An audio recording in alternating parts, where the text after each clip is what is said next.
السلام علیکم ورحمۃ اللہ وبرکاتہ۔ امید ہے آپ سبھی حضرات خیریت سے ہوں گے۔ ٹھیک ہے، تو آج کا سبق ہم لوگ شروع کرتے ہیں۔ رحمۃ اللہ الواسعہ شرح حجۃ اللہ البالغہ کے صفحہ نمبر 348 پر ہیں۔ فاسقوں کا بیان۔ اصطلاح شریعت میں فسق کے معنی حدود شرع سے نکل جانا، گناہ کرنا یا کفر کرنا۔ عموماً عملی گناہ کو فسق کہا جاتا ہے اور ضروریات دین کے انکار کو کفر۔ پس فاسق کے معنی اللہ کی اطاعت سے خارج ہونے والا۔ قاموس میں ہے فسقت الرطبۃ عن قشرها، کھجور اپنے چھلکے سے باہر نکل آئی، اس سے فاسق بنایا گیا، کیونکہ فاسق بھی خیر سے باہر نکل آتا ہے۔ شاہ صاحب فرماتے ہیں کہ مسلمانوں کی ایک اور جماعت ہے جو فاسقین کہلاتے ہیں، یہ بھی عملی منافق ہیں، مگر دونوں میں فرق یہ ہے کہ عملی منافق پر رذیل ملکہ چھایا ہوا ہوتا ہے، جس کے نتیجے میں وہ ایمان کے تقاضوں کو پورا نہیں کرتا، اور فاسق پر رذیلہ سے زیادہ بدعمالیاں چھائی ہوئی ہوتی ہیں، البتہ ان میں رذیلہ کا بھی کچھ دخل ہوتا ہے۔ فاسقوں میں سے جن کی بہیمیت سخت ہوتی ہے وہ درندگی والے اور بہیمانہ کاموں کی طرف چل پڑتے ہیں، اور ان میں سے جن کا مزاج فاسد اور رائے کاسد ہوتی ہے وہ شیطانی حرکتوں کی طرف چل پڑتے ہیں، اور ان لوگوں کا حال اس بیمار جیسا ہوتا ہے جس کو مٹی بھاتی ہے یا جلی ہوئی روٹی سے رغبت ہوتی ہے۔ کفار، اہل جاہلیت اور اعتقادی منافقوں کا بیان۔ مذکورہ اقسام کے بعد کفار کا نمبر ہے۔ یہ وہ متمرد سرکش لوگ ہیں جو عقل تام رکھنے کے باوجود اور دین صحیح طریقے سے ان کو پہنچ جانے کے باوجود کلمہ طیبہ لا الہ الا اللہ پڑھنے کے لیے تیار نہیں ہوتے، یا اس سے بھی ایک قدم آگے ہیں۔ اللہ تعالیٰ نے نبیوں کے معاملے کو چلانے اور اپنے نازل کردہ دین کو بڑھانے کا جو فیصلہ کیا ہے، یہ لوگ اس کے توڑنے کے درپے رہتے ہیں، چنانچہ وہ لوگوں کو راہ خدا سے روکتے ہیں اور دنیا کی زندگانی پر مگن ہیں اور آخرت کو قطعاً بھولے ہوئے ہیں۔ یہ لوگ ابدی ملعون اور دائمی طور پر جہنم رسید ہوں گے۔ اہل جہالت اور اعتقادی منافق بھی انہی میں شامل ہیں۔ باب نمبر 17۔ ایک ایسے دین کی ضرورت جو تمام ادیان کے لیے ناسخ ہو۔ ظہور اسلام کے وقت روئے زمین پر جو مذاہب موجود تھے ان کا اگر جائزہ لیا جائے تو وہ تمام باتیں درست معلوم ہوں گی جو سابقہ ابواب میں بیان کی گئی ہیں۔ سر منہ تفاوت نظر نہیں آئے گا، یعنی بال کے برابر بھی تفاوت نظر نہیں آئے گا۔ تمام مذاہب میں 3 باتیں ضرور نظر آئیں گی۔ نمبر 1، بانی ملت کی صداقت اور اس کی تعظیم کا اعتقاد۔ ہر ملت کے ماننے والے صاحب ملت کو ایک ایسا عظیم انسان تصور کرتے ہیں جس کی نظیر ناممکن ہے، کیونکہ انہوں نے بانی ملت کی عبادتوں میں پامردی، اس سے معجزات کا ظہور اور اس کے دعاؤں کی قبولیت کا مشاہدہ کیا، اور ہر مذہب احکام و قوانین اور تعزیرات پر مشتمل ہوتا ہے، کیونکہ ان کے بغیر ملت کی تنظیم نہیں ہو سکتی۔ پھر ہر ملت میں ایسے امور بھی پائے جاتے ہیں جو احکام شریعہ پر عمل کرنے میں سہولت پیدا کرتے ہیں۔ ان میں سے کچھ باتیں پہلے ذکر کی جا چکی ہیں اور کچھ ان سے ملتی جلتی اور باتیں بھی ہیں جن کا تذکرہ نہیں آیا، اور ہر قوم کے لیے ایک آئین اور طریقہ ہے جس میں ان کے اسلاف کی عادتیں ملحوظ ہوتی ہیں اور حاملین مذہب اور پیشوایان ملت کی سیرت اختیار کی جاتی ہے۔ پھر جب اس طرح مذہب تشکیل پا جاتا ہے تو اس کی بنیادوں کو پکا کیا جاتا ہے اور اس کی دیواروں کو مضبوط کیا جاتا ہے، یہاں تک کہ مذہب کے حلقہ بگوش اس مذہب کے مددگار بن جاتے ہیں اور اس کے لیے جنگ لڑتے ہیں، اموال اور جانیں خرچ کرتے ہیں، اور یہ سب باتیں چند محکم تدبیروں اور مضبوط مصلحتوں کی وجہ سے ہوتی ہیں جن تک عام عقلوں کی رسائی نہیں۔ غرض، جب ہر قوم نے ایک ملت اپنا لی اور ان کی راہیں اور طریقے مختلف ہو گئے اور باہم بحث و مناظرے کا بازار گرم ہو گیا اور تلواریں نکل آئیں اور نیزے اٹھا لیے گئے تو لوگوں میں ظلم و ستم کا دروازہ کھل گیا، اور اس کی وجوہ یہ ہے۔ نمبر 1، یا تو ایسا شخص ذمہ میں اقتدار سنبھالتا ہے جس کے اختیار کردہ طور و طریق ملت کی درستگی کے لیے چندہ مفید نہیں ہوتے۔ نمبر 2، یا لوگوں کی گھڑی ہوئی باتیں اصل شریعت کے ساتھ خلط ملط ہو جاتی ہیں اور ان کو زبردستی دین میں داخل کر لیا جاتا ہے، تو ایک ہی ملت میں فرقہ بندیاں شروع ہو جاتی ہیں اور مختلف فرقے ایک دوسرے پر ظلم ڈھانے لگتے ہیں۔ نمبر 3، یا حاملین دین کی بقدری کرتے ہیں، وہ بہت سی ضروری باتوں کو رائگاں کر دیتے ہیں۔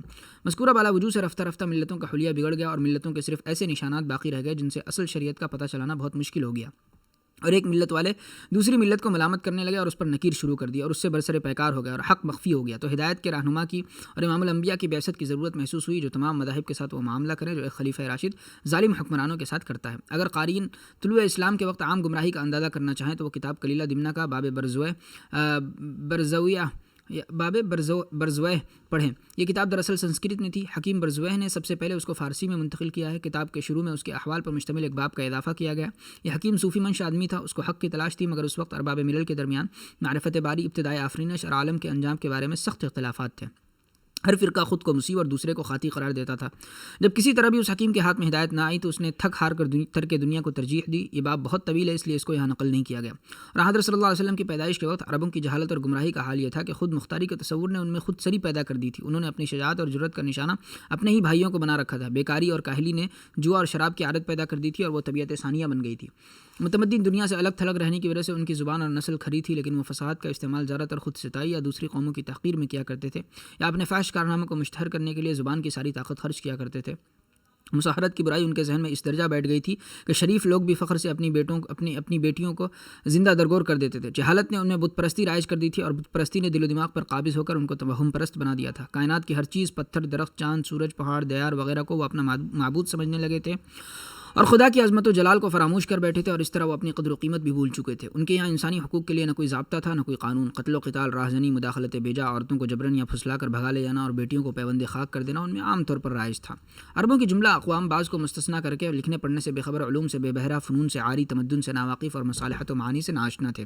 ملحد اور دہریے بھی عربوں میں تھے جو موت و حیات کو محض اتفاق سمجھتے تھے اور ہر انقلاب کو زمانے کے ادوار کی طرف منسوب کیا کرتے تھے۔ خدا کی ہستی کا اقرار، جزا و سزا کا تصور، نیک و بد اعمال پر اچھے برے نتائج کا مرتب ہونا ان کے نزدیک قابل تمسخر خیال تھا۔ ان عیوب کی وجہ سے اور ان کے علاوہ بہت سے عیوب کی وجہ سے عربوں کا تمدن، تہذیب اور مذہب برائیوں کا پشتارا بن گیا تھا۔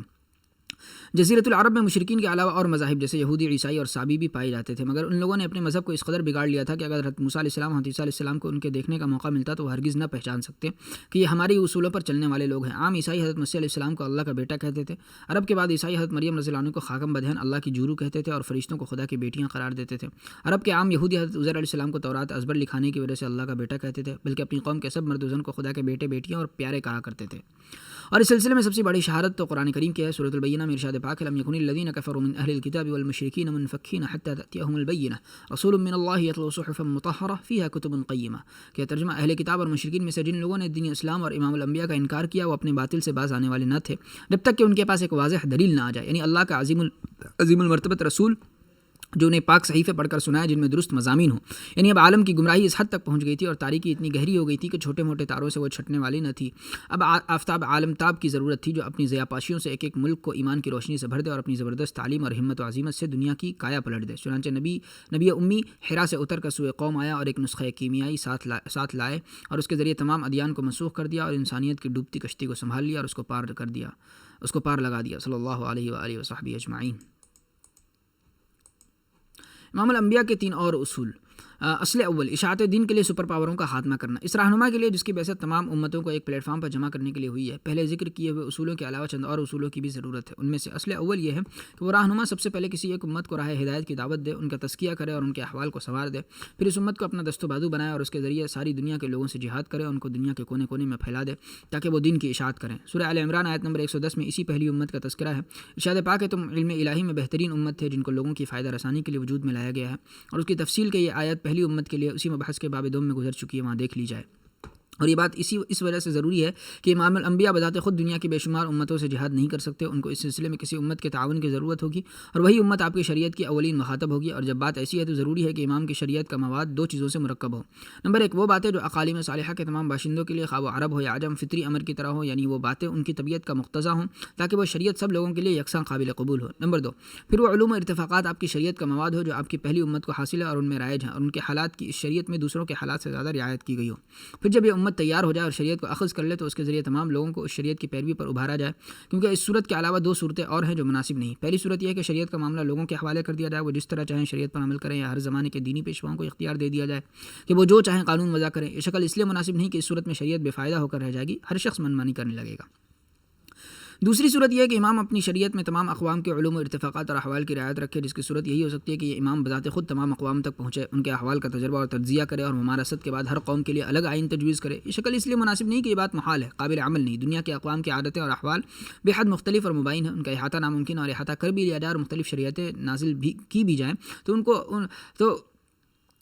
ان کو اخذ کون کرے گا اور روایت کون کرے گا؟ عام روات تو ایک ہی شریعت کو روایت کرتے کرتے تھک گئے ہیں، اس کی تفصیلات فقہاء کے قابو سے باہر ہوئی جاتی ہیں۔ اگر متعدد شریعتیں نازل کی جاتی تو ان کو محفوظ کرنا، پھر ان کو روایت کرنا پہلی امت کی استطاعت سے خارج تھا۔ یہاں اگر کوئی یہ سوچے کہ یہ سارا بار پہلی امت کے سر کیوں ڈالا جائے، ہر قوم خود اپنی شریعت اخذ کرے گی اور اس کو روایت کرے گی، تو اس کا جواب یہ ہے کہ عام طور پر ایسا ہوتا ہے کہ دور کے لوگ بڑی تیاریوں اور لمبی مدت کے بعد منقاد ہوتے ہیں، اور اس مدت تک نبی کی حیات دراز نہیں ہو سکتی۔ نصارہ کی مثال لے لیجیے، عیسیٰ علیہ السلام کے آسمان پر اٹھائے جانے تک معدود چند حضرات ایمان لائے تھے جو یہودیوں کی سازشوں سے آپ کی حفاظت بھی نہیں کر سکے تھے، مگر وقت گزرنے کے ساتھ عیسائیت کو قبول عام حاصل ہو گیا۔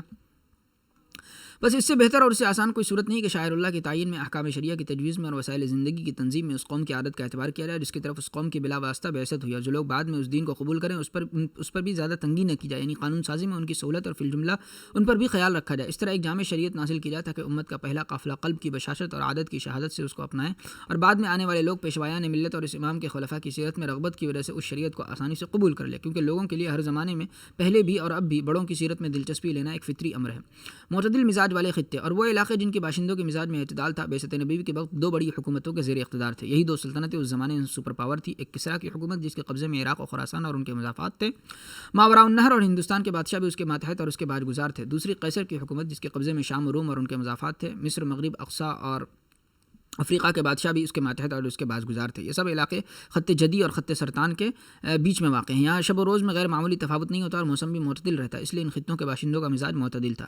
بس ان دونوں بادشاہوں کی حکومتوں کو توڑنا اور ان کے ملکوں پر قبضہ کرنا، ساری زمین پر دین کو غالب کرنا تھا، اور ان کی عائش کوشی کے طریقے ان کے زیر اقتدار ممالک میں پھیلے ہوئے تھے۔ بس ان کے طور و طریق کو بدلنا، سب کو ان کی خرابیوں سے آگاہ کرنا تھا۔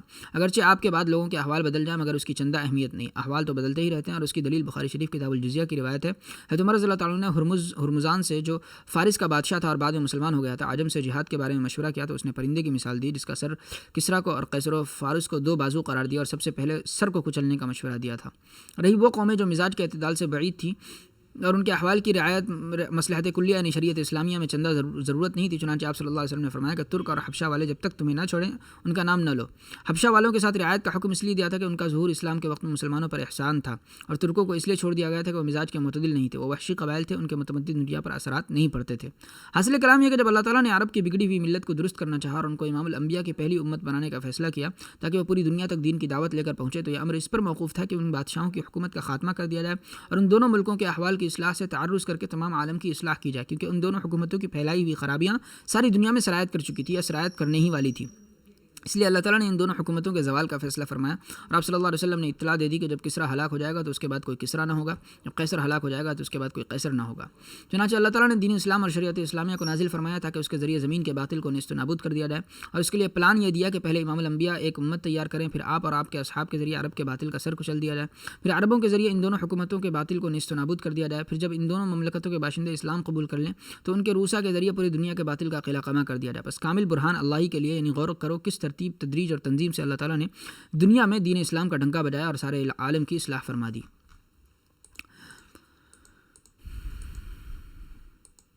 اصل دوم، اشاعت دین کے لیے خلافت کبریٰ کا انتظام کرنا۔ امام الانبیاء کے لیے یہ بھی ضروری ہے کہ وہ دین کی تعلیم دینے کے ساتھ ساتھ اپنے بعد خلافت کبریٰ سنبھالنے کے لیے بھی امت کو تیار کریں، کیونکہ ختم نبوت کے بعد خلفائی کار نبوت کو آگے بڑھائیں گے، اور خلافت کبریٰ کے سلسلے میں 2 باتیں ضروری ہیں۔ پہلی بات، وہ امام اپنے بعد ہونے والے خلفاء کو اپنے ملک سے اور اپنے قبیلے سے متعین کریں، کیونکہ وہ حضرات ان عادات و اطوار پر پروان چڑھے ہیں جن کی اس امام کی شریعت میں رعایت ملحوظ رکھی گئی، بس وہی لوگ شریعت کے مشمولات کو بخوبی سمجھ سکتے ہیں۔ دوسرے لوگ اپنی فطرت سے ان باتوں کا ادراک نہیں کر سکتے۔ سرمگی آنکھوں کے برابر نہیں ہو سکتی۔ خداداد حسن خداداد ہوتا ہے، مصنوعی حسن مصنوعی ہوتا ہے۔ نیز عربوں کی اور قریش کی غیرت دینی، غیرت نسبی کے ساتھ مل کر 2 آتشہ ہو جائے گی۔ وہ اپنے مجد و شرف اور قومی عظمت و رفعت کے لیے بھی جہاد کریں گے، اس سے بھی خود بخود ملت کو عظمت و رفعت حاصل ہوگی اور صاحب ملت کی شان بلند ہوگی۔ اس لیے ارشاد فرمایا کہ سربراہ مملکت قریش میں سے ہوں گے۔ اس سلسلے میں تفصیلی گفتگو قسم ثانی میں الخلافہ کے عنوان کے تحت آئے گی۔ دوسری بات، وہ اپنے امام اپنے خلفاء کو دین قائم کرنے کی اور دین کی اشاعت کرنے کی وصیت کرے، کیونکہ دین کا بقا خلفاء کی توجہ اور محنت کے ساتھ وابستہ ہے۔ زبان زد جملہ ہے جس کا مضمون احادیث سے مؤید ہے کہ الناس علی دین ملکہم، یعنی جس اچھے برے طریقے پر سربراہ چلے گا اس پر لوگ چلیں گے۔ اور بخاری شریف میں صدیق اکبر کا ایک نیک خاتون کے ساتھ مکالمہ ہے، اس سے بھی یہ بات واضح ہو جاتی ہے کہ جب تک خلفاء دین کی فکر کریں گے دینی معاملات استوار رہیں گے، جب عمرہ بے اعتنائی برتیں گے تو دینی احوال بگڑ جائیں گے۔ اور روایت ہے قبیلہ احمد کی ایک خاتون زینب نامی کے پاس صدیق اکبر تشریف لے گئے، اس خاتون نے چپ روزہ رکھ رکھا تھا، آپ نے اس کو بتلایا کہ ایسا روزہ جائز نہیں ہے، جاہلیت کا طریقہ ہے، چنانچہ اس نے بولنا شروع کیا اور اس طرح مکالمہ ہوا۔ زینب آپ کون ہیں؟ خلیفہ میں ایک مہاجری ہوں۔ زینب کون مہاجری؟ خلیفہ قریشی۔ زینب یا زنیب کون قریشی؟ خلیفہ تو بہت پوچھتی ہے، میں ابو بکر ہوں۔ قالت ما بقاؤنا علی الامر الصالح الذي جاء الله به بعد الجاہلیہ، کہ جاہلیت کے بعد یہ جو دین رحمت آیا ہم کب تک اس پر قائم رہیں گے؟ ابو بکر صدیق رضی اللہ نے جواب دیا بقاؤکم علیہ ما استقامت بکم ائمتکم، جب تک تمہارے پیشوا ٹھیک طور پر تم کو لے چلیں گے تم اس دین پر باقی رہو گے۔ پیشوا کون ہے؟ خلیفہ۔ کیا تیری قوم میں ایسے سردار اور اشرف نہیں ہے جو لوگوں کو حکم دیتے ہیں تو لوگ ان کی فرمانبرداری کرتے ہیں؟ جناب کیوں نہیں، خلیفہ وہی لوگوں کے پیشوا ہیں۔ اصل سوم، دین اسلام کو تمام لوگوں پر غالب کرنا۔ امام الانبیاء کے لیے یہ بھی ضروری ہے کہ وہ دین اسلام کو تمام لوگوں پر غالب کر دیں، ایک شخص بھی ایسا باقی نہ بچے جو دین اسلام کے زیر اثر نہ آ جائے، یا تو باعزت طور پر قبول کر لے جو ذلیل ہو کر تابعدار ہو جائے۔ بس لوگ 3 طرح کے ہو جائیں گے، ایک ظاہر و باطن سے دین کی تابعداری قبول کرنے والے یعنی برضا اور رغبت اسلام قبول کرنے والے، دوسرے خاک میں ناک رگڑ کر بات ماننے والے جو اسلام سے انحراف کی کوئی راہ ہی نہ پائیں یعنی عام ذمی جن کے لیے اسلام میں حقوق ہیں، تیسرے ذلیل و خوار کفار یعنی اسلامی حکومت کے خلاف باغیانہ ذہنیت رکھنے والے۔ امام ان سے ہر طرح کی بیگار لے، کھیتیوں کی کٹائی میں غلے کی گہائی میں اور دیگر کاریگروں میں ان سے اس طرح کام لے جس طرح چوپایوں سے کھیتی میں اور بوجھ ڈھونے میں کام لیا جاتا ہے تاکہ ان کا دماغ درست ہو، اور امام ان کے لیے زجر و توبیخ کا کوئی طریقہ بھی متعین کرے تاکہ وہ سر نہ ابھاریں اور وہ ذلت کے ساتھ بدست خود جزیہ ادا کریں۔ نوٹ: اس زمانے میں حکومت ایسے لوگوں کو جن سے بغاوت کا اندیشہ ہوتا ہے جیل میں بند کر دیا کرتی ہے، مگر اسلام میں جیل کی سزا نہیں، اس لیے اس کا یہ بدل تجویز کیا گیا ہے۔ غلبہ اسلام کی چند صورتیں: سورۃ التوبہ آیت نمبر 33 اور سورۃ الصف آیت نمبر 9 میں ارشاد پاک ہے هو الذی ارسل رسولہ بالہدی ودین الحق لیظہرہ علی الدین کلہ ولو کرہ المشرکون، کہ اللہ تعالیٰ وہ ہیں جنہوں نے اپنے رسول کو ہدایت اور سچا دین دے کر بھیجا ہے تاکہ وہ اس کو تمام ادیان پر غالب کر دیں، گو مشرک کتنے ہی ناخوش ہوں۔ اس آیت میں جس غلبہ دین کا ذکر ہے وہ عام ہے، خواہ علمی ہو یا عملی، اور دین اسلام کو دیگر ادیان پر غالب کرنے کی مختلف صورتیں ہیں۔ پہلی صورت یہ ہے کہ اسلامی شاعر کو دوسرے ادیان کے شاعر کے مقابلے میں خوب ظاہر کیا جائے، کیونکہ شاعر اللہ کا شیوع و اعلان بھی غلبہ دین کی ایک صورت ہے، اور دین کے شاعر وہ واضح چیزیں ہیں جو اسلام کے ساتھ مختص ہیں، جن کے ذریعے صاحب شعار دیگر ادیان والوں سے ممتاز ہوتا ہے، جیسے ختنہ کرانا، مساجد بنانا اور ان کی تعظیم کرنا، اذان دینا، جمعہ اور 5 وقتہ نمازیں جماعت کے ساتھ ادا کرنا وغیرہ، جن کی تفصیل مبحث خامس کے 7ویں باب میں گزر چکی۔ دوسری صورت ہے کہ لوگوں کو دیگر ادیان کے شاعر کے اظہار کی ممانعت کر دیا، کیونکہ اس کی اجازت بھی ایک طرح سے ان کی تحسین ہے۔ تیسری صورت یہ ہے کہ مسلمانوں اور غیر مسلموں کو قصاص اور دیات میں مساوی نہ رکھا جائے، اس کی تفصیل کتاب کی قسم 2 میں المظالم کے عنوان کے تحت آئے گی۔ اس طرح شادی بیاہ کے معاملات میں بھی دونوں کو یکساں نہ کیا جائے، چنانچہ اہل کتاب کی عورتوں سے نکاح جائز رکھا گیا اور ان کے مردوں سے نکاح جائز نہیں رکھا گیا۔ اس طرح دونوں کو ریاستوں کے انتظام میں مساوی نہ گردہ جانا، یعنی حکومت کے کلیدی بنیادی مناصب ان کو نہ سونپے جائے تاکہ یہ امتیاز ان میں ایمان کی رغبت پیدا کرے اور وہ دنیاوی مفادات ہی کے لیے صحیح ایمان قبول کرنے پر مجبور ہوں۔ اللہ تعالیٰ کو وہ بندے بھی پسند ہے جو بیڑیوں میں جکڑے ہوئے جنت میں داخل ہوتے ہیں۔ چوتھی صورت یہ ہے کہ لوگوں کو نیکی اور گناہ کے سلسلے میں ظاہری اعمال کا حکم دیا جائے اور تاکید کے ساتھ وہ احکام ان پر لازم کیے جائیں، کوئی رواداری نہ برتی جائے اور اعمال کی ارواح کی طرف بہت زیادہ اشارات نہ کیے جائیں، یعنی احکام کی حکمتیں بہت زیادہ اور کھول کر نہ بیان کی جائیں، اور لوگوں کو احکام شریعہ میں سے کسی حکم میں یہ اختیار نہ دیا جائے کہ وہ چاہے تو اس پر عمل کریں اور چاہے تو نہ کریں۔ اور علم اسرار الدین کو جو احکام تفصیلیہ یعنی احکام فقہیہ کا ماخذ ہے، ایک ایسا مخفی علم گردانا جائے جسے وہی لوگ حاصل کر سکیں جن کا قدم علم میں راسخ ہو، اور یہ بات بئی وجہ ضروری ہے کہ لوگ عام طور پر احکام کی مصلحتوں کو نہیں جانتے اور نہ ان کو جاننے کی استطاعت ہے۔ بس ایک ہی صورت ہے کہ ان کو ضوابط کے ساتھ منضبط کر دیا جائے اور ان کو ایسا محسوس بنا کر پیش کیا جائے کہ ہر شخص اس کو حاصل کر سکے، اور ظاہر ہے کہ یہ بات دشوار ہے۔ بس اگر لوگوں کو احکام میں سے کسی حکم کو ترک کرنے کی اجازت دی جائے گی تو یا تو بات کھول کر بیان کی جائے گی کہ ان ظاہری اعمال سے اصل مقصود کوئی اور چیز ہے، تو لوگوں کے لیے غور و خوض کی راہیں کھل جائیں گی اور ان میں بے حد اختلافات ہو جائیں گے اور نزول شریعت کا جو مقصود ہے وہ فوت ہو جائے گا۔ اللہ عالم۔ پانچویں صورت: صرف تلوار سے لوگوں کو زیر نگی کر لینا دلوں کے زنگ کو دور نہیں کرتا، اس کا احتمال رہتا ہے کہ کچھ لوگ کچھ عرصے بعد کفر کی طرف پلٹ جائیں، اس لیے لوگوں کی ذہن سازی ضروری ہے۔ امام کو چاہیے کہ وہ برہانی دلائل سے بھی اور مفید خطابی دلائل سے بھی عام لوگوں کے ذہنوں میں مثبت و منفی دونوں پہلوؤں سے یہ بات اٹھائے کہ اسلام کے علاوہ دیگر مذاہب لائق اتباع نہیں ہے، کیونکہ وہ معصوم یعنی انبیاء کرام علیہ السلام سے مروی نہیں ہے، یا وہ ملت کے قواعد پر منطبق نہیں ہے، یعنی ملل سماویہ کے جو متفق علیہ اصول ہیں ان سے ہم آہنگ نہیں ہے، یا ان مذاہب میں تحریف ہو گئی اور احکام ان کے موقعوں سے ہٹا کر بے موقع رکھ دیے گئے، اور امام یہ باتیں ڈنکے کی چوٹ پر بیان کرے اور علی رؤوس الاشہاد ثابت کرے تاکہ جسے معارضہ کرنا ہو وہ حوصلہ نکال لے۔ نیز دین اسلام کی ترجیحات بیان کرے کہ یہ دین آسان اور سہل ہے، اس کے احکامات واضح ہیں، عقل ان کی خوبیوں کا ادراک کر سکتی ہے، اس کے شب و روز یکساں ہیں، یعنی اس کے مخفی پہلو بھی واضح ہیں، اس کی کوئی بات ڈھکی چھپی نہیں، اور اس کے طریقے عام لوگوں کے لیے مفید ہیں، یعنی انسانی فطرت کے مطابق ہیں، اور انبیاء سابقین کی جو سیرت لوگوں کے پاس باقی رہ گئی ہے اس سے یہ دین پوری طرح ہم آہنگ ہے، وغیرہ وغیرہ وغیرہ۔ باب نمبر 18: تحریف سے دین کی حفاظت۔ امام الانبیاء صلی اللہ علیہ وسلم کی بعثت عام ہے اور اسلام اللہ کا آخری دین ہے، آپ کی شریعت تمام شرائع کی ناسخ ہے، اب دنیا کے تمام لوگوں کے لیے قیامت تک آپ ہی کی شریعت پر عمل کرنے میں سامان نجات ہے، اس لیے آپ صلی اللہ علیہ وسلم کی شریعت کو قیامت تک باقی رہنا ہے۔ اس لیے آپ صلی اللہ علیہ وسلم کے لیے ضروری ہے کہ آپ اپنے دین کو ایسا مستحکم کر دیں کہ اس میں کسی قسم کا رد و بدل، کمی بیشی اور تحریف و تبدیل کا امکان باقی نہ رہے، اور اس کی ضرورت اس لیے کہ آپ صلی اللہ علیہ وسلم کی ملت اپنے جلو میں مختلف استعداد و قابلیت رکھنے والی اور متفاوت اغراض و مقاصد کے حامل بہت سی جماعتوں کو لیے ہوئے، اس لیے اس بات کا بہت زیادہ احتمال ہے کہ کسی شخص کو خواہش نفس یا سابق دین کی محبت یا ناقص فہم کی ایک بات سمجھا اور حکم کی بہت سی مصلحتیں اس کی نگاہ سے اوجھل رہ گئی، اس پر ابھارے کہ وہ ملت کے کسی منصوص حکم کو رائگاں کر دے یا ملت میں ایسی باتیں داخل کر دے جو اس میں سے نہیں ہے، پس دین میں اختلال پیدا ہو جائے، جیسا کہ گزشتہ ادیان میں بکثرت ایسا ہوا ہے۔ تحریف کے سد باب کا طریقہ اور خلل کی راہیں بے شمار ہیں اور غیر متعین ہیں، ان سب کا احاطہ کرنا ناممکن ہے، اور ضابطہ ہے کہ جو چیز ساری حاصل نہ ہو سکتی ہو اس کو بالکلیہ ترک بھی نہیں کرنا چاہیے، جس قدر بھی حاصل کرنا ممکن ہو حاصل کر لینا چاہیے، بھاگتے بھوت کی لنگوٹی ہی صحیح۔ اس لیے صاحب سیاست کبریٰ کے لیے یعنی نبوت عامہ کے حامل کے لیے دو باتیں ضروری ہے۔ پہلی بات، لوگوں کو اجمالی طور پر اسباب تحریف کے بارے میں سخت انتباہ دے، اللہ کا دین بگاڑنے کی شناعت لوگوں کے ذہن میں بٹھائے۔ قرآن و حدیث میں یہود کی تحریفات پر نکیر کے ذریعے بات ذہن نشی کی گئی ہے۔ پھر امام الانبیاء چند مخصوص مثالوں کو خاص کریں جن کے متعلق حدس یعنی دانائی اور زیرکی سے یہ بات معلوم ہو گئی ہو کہ اس قسم کے امور میں سستی اور لاپرواہی اور تحریف و تبدیلی یا ان امور کی وجہ سے تحریف و تہاون انسانوں کی ایک پرانی بیماری ہے، ان امثلہ میں فساد اور بگاڑ کا دروازہ پوری طرح بند کر دے، جیسے نماز اور روزے میں ایسی پیش بندی کر لی گئی ہے۔ ابو داؤد شریف میں روایت ہے کہ ایک صاحب نے فرض نماز کے بعد متصلاً نوافل شروع کر دیا تو حضرت عمر رضی اللہ عنہ کود کر کھڑے ہوئے اور کندھا پکڑ کر جھٹکا کر بٹھا دیا اور فرمایا کہ اہل کتاب اسی لیے ہلاک ہوئے کہ ان کی نمازوں کے درمیان فصل نہیں رہا تھا۔ حضور صلی اللہ علیہ وسلم نے نگاہ اٹھا کر یہ منظر دیکھا اور فرمایا اے عمر اللہ آپ کو راہ راست دکھائے، یعنی آپ نے صحیح تنبیہ کی۔ اسی طرح ماہ رمضان شروع ہونے سے 1-2 دن پہلے سے روزے رکھنے کی ممانعت کر دی اور ختم رمضان پر یکم شوال کا روزہ حرام کر دیا تاکہ دونوں جانب سے رمضان میں اضافہ کرنے کا امکان ختم ہو جائے۔ دوسری بات، بعض وہ چیزیں جو تحریف شدہ ملتوں میں عبادات میں رائج نہیں تھی ان کو مشہور عبادات میں مثلا نماز روزے میں شامل کر لے، جیسے اہل کتاب کی نماز میں رکوع سجدہ نہیں تھا اور تعظیمی سجدے کا عام رواج تھا۔ چنانچہ ملت کی عمومی تنظیم کرنے والے امام الانبیاء نے رکوع سجود کو نماز کا جزو بنا دیا تاکہ تعظیمی طور پر جھکنے اور سجدہ کرنے کا سلسلہ موقوف ہو جائے اور شرک کا چور دروازہ بند ہو جائے۔ اس طرح اہل کتاب کا روزہ نیند لگنے سے شروع ہو جاتا تھا۔ آپ کی شریعت میں صبح صادق تک سحر کی اجازت دی گئی، بلکہ سحری دیر سے کرنے کی اور افطار جلدی کرنے کی ترغیب دی گئی تاکہ روزے میں کسی جانب سے زیادتی نہ ہو سکے۔ اسی طرح قبلے کی جہت کی تبدیلی اور اوقات ثلاثہ میں نماز کی ممانعت وغیرہ۔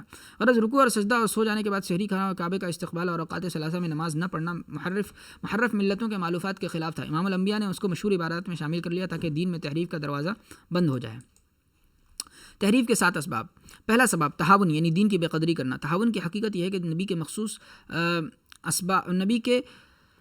مخصوص اصحاب کا زمانہ گزر جانے کے بعد ناخلف اور نالائق لوگ پیدا ہوتے ہیں جو نمازوں کو ضائع کر دیتے ہیں، یعنی دین کے بنیادی اعمال کو ترک کر دیتے ہیں اور خواہشات کے پیچھے بگٹٹ دوڑنے لگتے ہیں، اور وہ دین کی اشاعت کا اہتمام نہیں کرتے، نہ دین سیکھتے، نہ سکھاتے، نہ اس پر عمل پیرا ہوتے ہیں، نہ امر بالمعروف کرتے، نہ نہی عن المنکر پر۔ زیادہ دن نہیں گزرتے کہ دین مخالف روایات منعقد ہو جاتے ہیں اور لوگوں کا مزاجی رجحان شریعت کے مزاج کے رجحان کے برخلاف ہو جاتا ہے۔ پھر ان کے بعد اور نالائق لوگ پیدا ہوتے ہیں جو دین کی بے قدری میں اضافہ کرتے ہیں اور نہلے پر دہلا رکھتے ہیں، پس علم دین کا بڑا حصہ ضائع ہو جاتا ہے۔ اور قوم کے سردار اور ملت کے بڑے اگر دین کے کاموں کی بے قدری کریں یا لاپرواہی برتیں تو عام لوگوں کے حق میں یہ چیز بہت زیادہ نقصان دہ ثابت ہوتی ہے اور بگاڑ پیدا کرنے میں اہم رول ادا کرتی ہیں، اور بڑے لوگ اگر سنور جائیں تو عام معاشرہ خود بخود سنورتا چلا جاتا ہے۔ اور اسی دین کو حقیر اور ہیز سمجھنے کی وجہ سے نوح علیہ السلام اور ابراہیم علیہ السلام کی ملتیں ضائع ہو گئی، اور کوئی ایسا شخص ڈھونڈنے سے بھی نہیں مل سکتا جو ان ملتوں کو صحیح طریقے پر جانتا ہو۔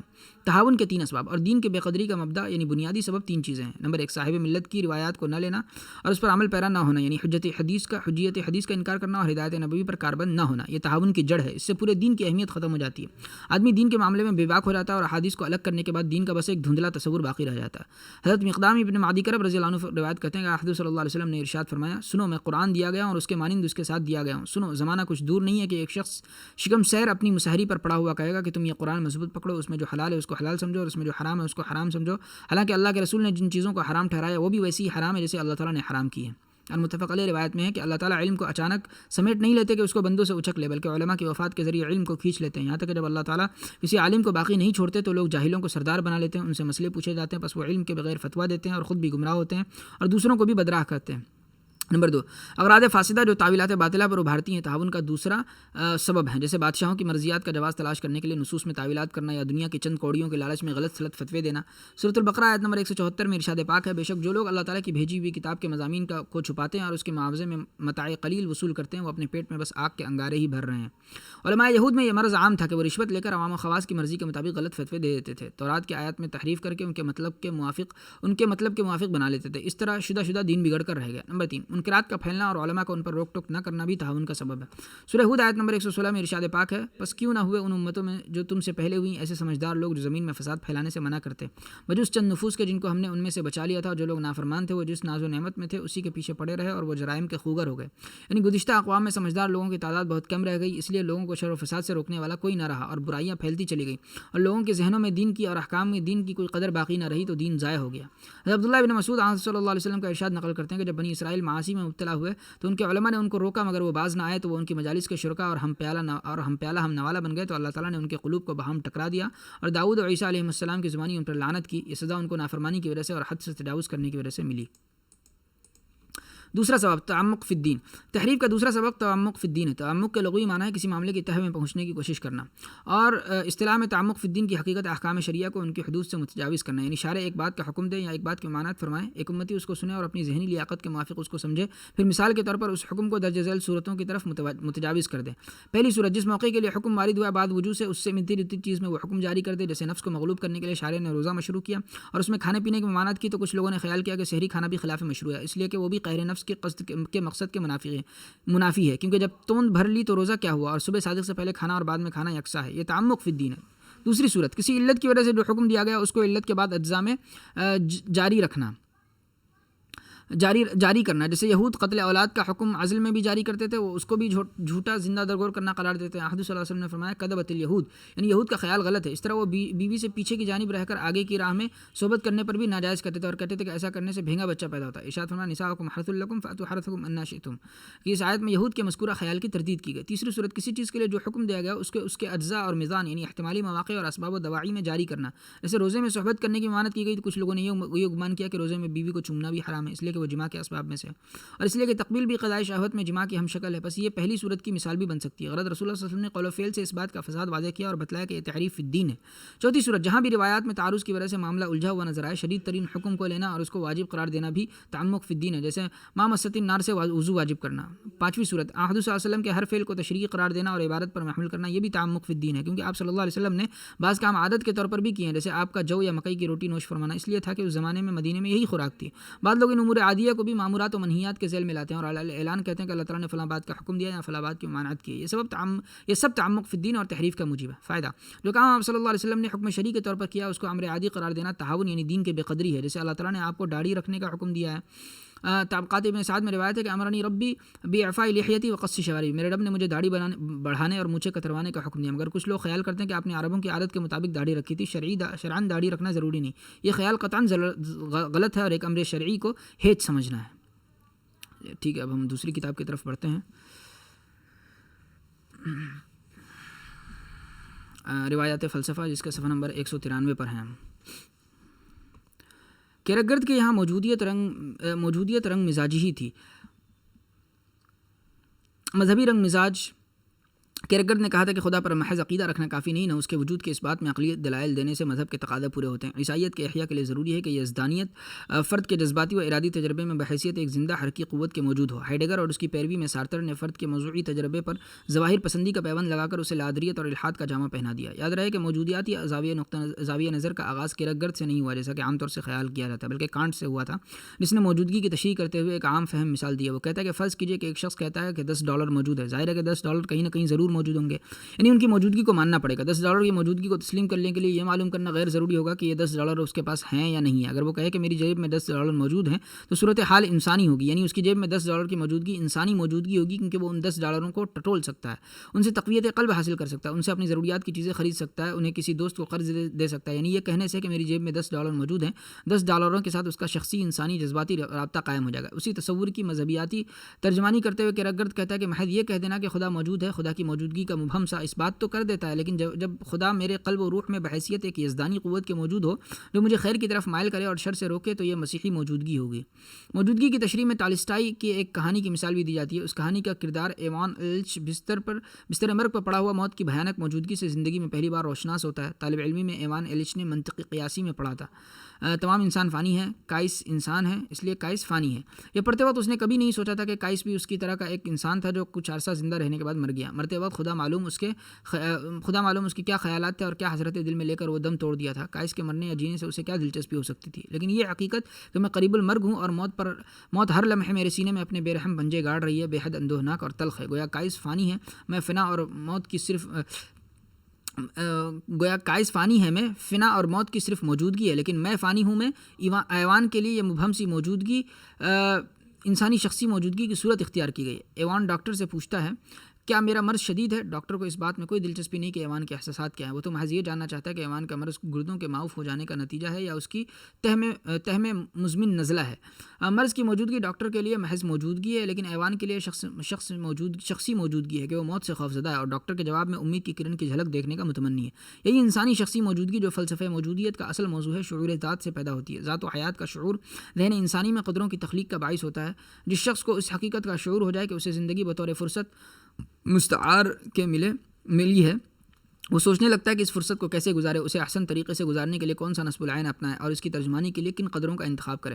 اس شعور سے زندگی کی مجرد موجودگی اس کے لیے سچی ذاتی موجودگی بن جائے گی. یہ ضروری نہیں کہ موت اور فنا کے احساس کی تلخی کیرکگرد یا ساتر کی طرح اسے ذہنی عذاب، قلبی اذیت، تشکک یا یاسیت یا سنک میں مبتلا کر دے. یہ شعور ذات و حیات اس میں انسان دوستی، احسان، مروت، ایثار اور خود فراموشی کے جذبات بھی پیدا کر سکتا ہے اور اس پر یہ حقیقت بھی منکشف ہو سکتی ہے کہ ذاتی دکھ سے نجات پانے کے لیے دوسروں کے دکھ درد میں شریک ہونا ضروری ہے اور انسان دوسروں کو خوش کر کے ہی خوشی خوشی سے بہرور ہو سکتا ہے۔ یہ انسانی موجودگی کا مثبت پہلو ہے، یعنی خوشی کی موجودگی اس کے لیے اس وقت انسانی شخصی موجودگی بن سکتی ہے جب وہ دوسروں کو مسرت بہم پہنچانے کی کوشش کرتا ہے۔ کیرکگرد اور سارتر نے موجودگی کے صرف منفی پہلو ہی سے اعتنا کیا۔ کیرکگرد نے انسانی موجودگی میں موروثی اور ماورائی دہشت کا شمول کر دیا جو بقول اس کے جناب آدم کے ارتکاب معصیت کے بعد بنی نوع انسان کا مقدر بن چکی ہے۔ ہائیڈگر اور سارتر نے دہشت کو ماورا سے افراد کے دلوں میں منتقل کر کے ایک مذہبی نظریے پر فلسفے کا رنگ چڑھا دیا۔ سارتر کی ماورا طبیعت کا ایک اہم تصور یہ ہے کہ کائنات میں کسی قسم کا نظم اور تناسب موجود نہیں، اس میں جو توافق دکھائی دیتا ہے وہ خود انسان کے ذہن کا دیا ہوا ہے۔ وہ کہتا ہے کہ موجودی کا نقطہ نظر ایک متکلم کے نقطہ نظر سے مختلف ہوتا ہے۔ متکلم عقلی دلائل سے آغاز کرتا ہے لیکن بالآخر عقل کو پس پشت ڈال دیتا ہے۔ موجودیت پسند فطرت کو منتشر خیال کرتا ہے اور بعد میں اپنے ذہن کے لیے پیدا کرتا ہے، ترتیب و تناسب کا کھوج اس میں لگاتا ہے۔ سارتر اس بات کا قائل نہیں ہے کہ کائنات عدم سے وجود میں آئی ہے، وہ خدا کے وجود کا منکر ہے اور اپنے فلسفے کو ملحدانہ انسان پسندی کا نام دیتا ہے۔ وہ کہتا ہے کہ خدا کا وجود تسلیم کر لیا جائے تو انسان فاعل مختار نہیں رہتا۔ اس کے خیال میں یا تو انسان فاعل مختار ہے اور خدا کا محتاج نہیں ہے، اور یا وہ خدا کا محتاج ہے اور مجبور ہے۔ وہ پہلی شک کا قائل ہے۔ سارتر خدا کا اس لیے بھی قائل نہیں ہے کہ وہ کسی ایسی ذی شعور ہستی کو تسلیم نہیں کر سکتا جو بیک وقت کائنات میں طاری اور ساری بھی ہو اور اس سے ماورا بھی، جیسا کہ اہل مذہب کا دعویٰ ہے۔ یہ وہ معروضی قدروں کا منکر ہے اور کہتا ہے کہ انسان اپنی ضرورت اور مرضی سے اپنی اخلاقی قدریں تخلیق کرتا رہتا ہے۔ اس کے خیال میں فلسفہ موجودیت پسندی انسان پسندی اس لیے نہیں ہے کہ انسانی فطرت کا مقصد غائی ہے، بلکہ اس لیے کہ انسان خود اپنی اخلاقی قدروں کا خالق ہے۔ وہ ایسے مقاصد کے حصول کی کوشش نہیں کرتا جو خارج سے اس کے سامنے رکھے جائیں، بلکہ وہ انہیں حسب مرضی منتخب کرتا ہے۔ وہ اپنے ہر فعل کا خود ذمہ دار ہے، یہی ذمہ داری اس کے حزن و ملال کا باعث بن جاتی ہے۔ سارتر کے نظام میں کسی قسم کی ازلی و ابدی صداقتوں کے لیے کوئی گنجائش نہیں ہے۔ رونز نے کہا ہے کہ موجودیت میں علم کی قدر و قیمت کسی قسم کی ازلی و ابدی صداقت کی مناسبت سے معین نہیں ہوتی، بلکہ اس کی حیاتیاتی قدر سے معین ہوتی ہے جو شعور میں موجود ہو۔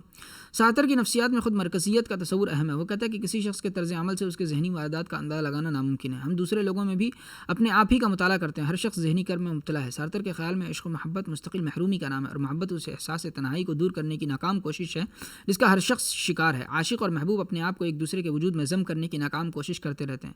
دو یکا و تنہا دل جو مستقلاً یکا و تنہا ہے کبھی ایک نہیں ہو سکتے۔ سارتر کا فریب نفس کا نظریہ بڑا معنی خیز اور دلچسپ ہے۔ اس کی وضاحت کرتے ہوئے وہ ایک ایسی مثال دیتا ہے جس سے ضمناً موجودیت کے دوسرے اصول بھی اجاگر ہوتے ہیں۔ وہ کہتا ہے ایک عورت ہے جو پہلی بار ایک مرد کے ساتھ باہر جانے پر آمادہ ہوتی ہے۔ یہ عورت اپنے نئے دوست کے اصل مدعا سے بخوبی واقف ہے اور جانتی ہے کہ وہ کس غرض کے لیے اسے اپنے ساتھ لے جا رہا ہے، لیکن وہ جان بوجھ کر اپنے آپ کو اس فریب میں مبتلا کر لیتی ہے کہ اس مرد کا رویہ نہایت مہذبانہ اور شائستہ ہے اور وہ تو محض اس کی دلچسپ باتیں سننے کے لیے اس کے ساتھ جا رہی ہے۔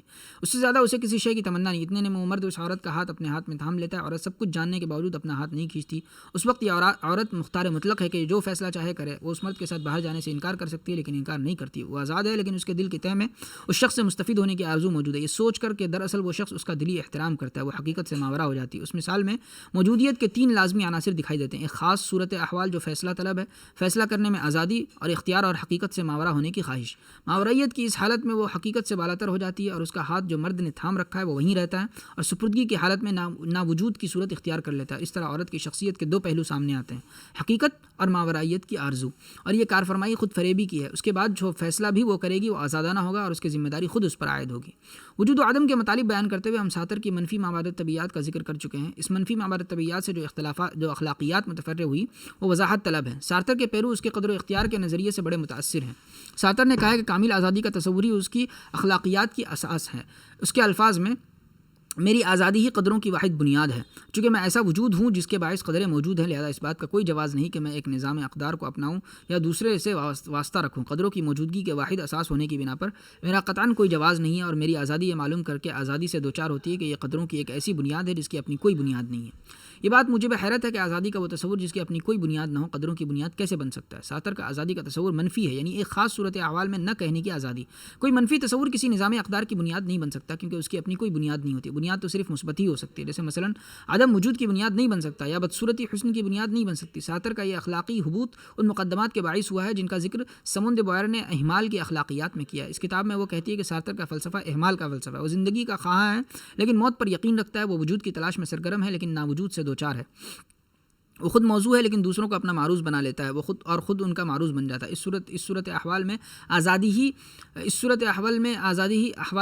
ہی واضح صورت میں سامنے آتی ہے۔ ہر شخص آزاد ہے اس مفہوم میں کہ وہ اپنے آپ کو اس دنیا میں موجود پاتا ہے۔ آزادی ہی تمام قدروں کا، تمام معنویت کا مبدا ہے اور یہی موجودگی کا واحد جواز بھی ہے۔ آزادی تمام اخلاقی قدروں کو جذب کر لیتی ہے اور خود اخلاق کا بدل بن جاتی ہے۔ یہ فیصلے ایک خاص فرد خاص صورت احوال میں کرتا ہے۔ بدقسمتی سے یہ آزادی خود مہمل اور لغو بن جاتی ہے۔ سارتر کچھ زیادہ ہی آزادی کا خواہاں ہے۔ وہ نہ صرف داخلی اور خارجی اسباب سے آزادی چاہتا ہے بلکہ ان معروضی قدروں سے بھی آزادی چاہتا ہے جن کو خود اس نے خلق نہیں کیا۔ وہ ان لوگوں کی تصدیق کرتا ہے جو معروضی قدروں پر عقیدہ رکھتے ہیں۔ ان کے خیال میں حقیقی انتخاب اسی وقت ہو سکتا ہے جب ہم اپنی قدریں خود تخلیق کرتے ہیں۔ اس طرح سارتر کے نظریے میں کسی اخلاقی نظریے کی گنجائش ہی نہیں ہے۔ کوئی شخص خلا میں سانس نہیں لے سکتا۔ ہر انتخاب اس امر کا متقاضی ہوتا ہے کہ میں الف کے بجائے با کا انتخاب کروں، اور یہ انتخاب بذات خود معروضی قدروں کے وجود کا اس بات کرتا ہے۔ ہائنمان نے سچ کہا کہ حقیقی آزادی خاص اخلاقی حدود میں رہ کر دوسرے لوگوں کے علائق کی روشنی میں اپنے کسی فعل کی ذمہ داری قبول کرنے کا نام ہے۔ کوئی انتخاب اس لیے حقیقی نہیں ہے کہ یہ کوئی ذات کرتی ہے، بلکہ اس لیے حقیقی ہے کہ اسے کسی اخلاقی دستور کی حدود میں رہ کر کسی اخلاقی معیار کے مطابق کیا جاتا ہے کہ انسانی معاشرہ کسی نہ کسی اخلاقی دستور کے بغیر باقی و برقرار نہیں رہ سکتا۔ سارتر کا اخلاق انسانی نقطہ نظر سے مہمل اور لغو ہے۔ جس آزادی پر یہ مبنی ہے وہ وحوش و بہائم ہی کو میسر آ سکتی ہے۔ انسان تو معاشرتی علائق اور قوانین کا پابند ہو کر ہی آزاد رہ سکتا ہے۔ جنگل کے وحوش بھی صحیح معنوں میں آزاد نہیں کہ وہ اپنی جبلتوں کی قید میں ہیں۔ انسان مطلقاً آزاد ہوگا تو وہ جذبہ و جبلت کا غلام بن کر رہ جائے گا کہ ہر وقت وقتی جذبے کی تشفی میں کوشاں رہے گا۔ اسی طرح جب ہر شخص اپنی اخلاقی قدریں خود تخلیق کرے گا تو اخلاق کا کوئی معیار ہی باقی نہیں رہے گا۔ اخلاق کا معیار لازماً معروض میں ہوگا، ورنہ وہ معیار ہی نہیں رہے گا۔ موضوعی اخلاقیات کا کوئی معیار نہیں ہو سکتا۔ منطقی لحاظ سے بھی موضوعی اخلاق کا تصور کرنا مشکل ہے۔ موضوع ایک کے لیے با معروض بن جاتا ہے، اسی طرح موضوع با کے لیے موضوع الف معروض بن گیا۔ اس صورت میں سب موضوعات کی اخلاقی قدریں کسی نہ کسی کے لیے معروضی ہی ہوں گی، لہذا موضوع کی اخلاقی قدروں کا وجود باقی نہیں رہے گا۔ مزید برآں قدر کے لیے استقلال و استقرار لازم ہے۔ ہماری کوئی پسند اس وقت قدر بنے گی جب وہ کچھ عرصے کے لیے ایک ساتھی کے لیے صحیح مستقل طور پر باقی رہے گی، لیکن جب موضوع کے گریزہ جذبات کے ساتھ ساتھ اس کی پسند بھی تخلیق ہوتی رہے گی اور مٹتی رہے گی تو وہ قدر نہیں کہلائے گی، پسند ہی کہلائے گی۔ اس طرح سارتر کے اخلاق میں قدر کا وجود ہی ممکن نہیں ہو سکتا۔ جس شے کو وہ اخلاق کا نام دیتا ہے وہ فی الاصل وہ بے راہ روی ہے جو عملی دنیا میں کجروی کا پیش خیمہ ثابت ہوتی ہے۔ سارتر کی اخلاقیات میں بھی اس کی مابعد طبیعیات کی منفیت اور سلبیت نمایاں ہو گئی ہے۔ وہ کہتا ہے کہ آزادانہ انتخاب ہمیشہ کربناک ہوتا ہے۔ انسان کے کندھوں پر آزادی کی بھاری سلیب رکھ دی گئی ہے جسے وہ اٹھائے پھرتا ہے۔ آزادی لعنت ہے، عذاب ہے۔ سارتر اس بات کا قائل نہیں ہے کہ کوئی شخص کسی خاص صورت احوال میں حقیقی انتخاب کر کے دلی مسرت سے بھی بہرایاب ہو سکتا ہے۔ اس کی خشونت آمیز قلبیت اور جارحانہ سنک میں کرب ہے، دہشت ہے، عذاب ہے، درد ہے، دکھ ہے۔ اس میں مسرت، آسودگی اور طمانینت کا کوئی وجود نہیں۔ موجودیت کا نظریہ ہمہ موضوعیت کا ہے جس میں معروض کا وجود محض اضافی مفروضے کا ہے۔ فردیت اس موضوعیت کا لازمی نتیجہ ہے۔ اس کا مطلب یہ ہے کہ فرد بیجا طور پر اپنے آپ ہی کو حق و باطل اور خیر و شر کا معیار سمجھنے لگتا ہے۔ جو شے اس کے لیے حق ہے وہی حق ہے، جو شے اس کے لیے شر ہے وہی شر ہے۔ سارتر کی اخلاقیات کی طرح اس کے دوسرے فلسفیانہ عقائد میں بھی یہی فردیت کار فرمایا اور اس نے اپنی ہمہ موضوعیت کے تمام منطقی نتائج بھی قبول کر لیے ہیں۔ ٹھیک ہے، آج ہم یہیں تک رہنے دیتے ہیں، اس کے بعد ہم آخری کتاب کی طرف بڑھتے ہیں۔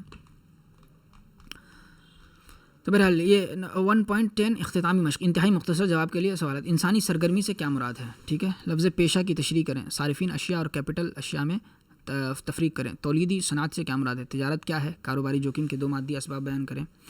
چلیے مختصر جواب کے لیے سوالات۔ ابتدائی صنعت کے مختلف اقسام کی وضاحت کیجیے۔ یہ ساری چیزیں جو ہے آپ لوگ حل کیجیے گا، ٹھیک ہے۔ طویل جواب کے لیے سوالات۔ جدید معاشرے میں تجارت کی کیا اہمیت بیان کریں۔ پیشے سے کیا مراد ہے، ان کی خصوصیات بیان کریں۔ کاروبار کے مختلف انسانی مقاصد کی وضاحت کریں۔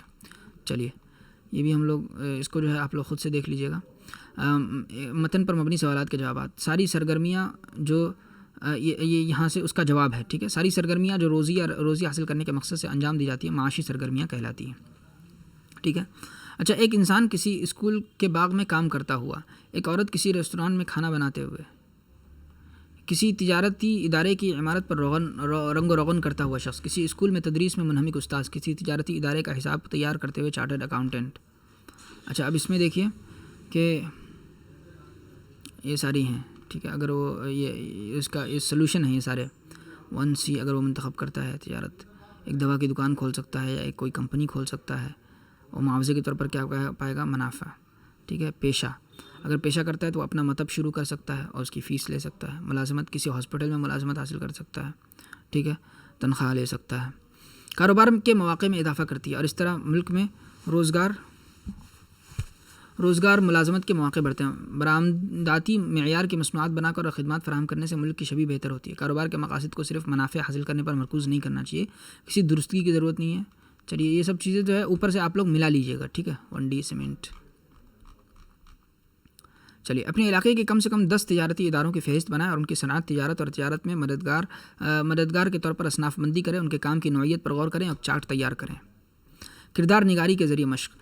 رامیشورم کا بیٹا رام پال سرکاری ملازم بننا چاہتا ہے. اس کے والد اس کی کوئی مدد نہیں کرتے کیونکہ وہ چاہتے ہیں کہ رام پال اپنی کوئی تجارت شروع کرے. رامیشورم اور ان کے بیٹے رام پال کے درمیان بحث کا آغاز اس طرح ہوتا ہے. رامیشور: بیٹا میں چاہتا ہوں کہ تم زندگی میں خود مختار بنو. رام پال: پاپا میں اپنے ذریعہ معاش میں بنسبت خود مختاری کے ذاتی اطمینان کے متعلق زیادہ فکر مند ہوں. میں ایک سرکاری ملازم بننا چاہتا ہوں. رامیشور: سنو، آسودگی وغیرہ کوئی چیز نہیں ہوتی. تجارت تمہیں زیادہ رتبہ اور پیسہ دے گی. زندگی میں عملی بنو.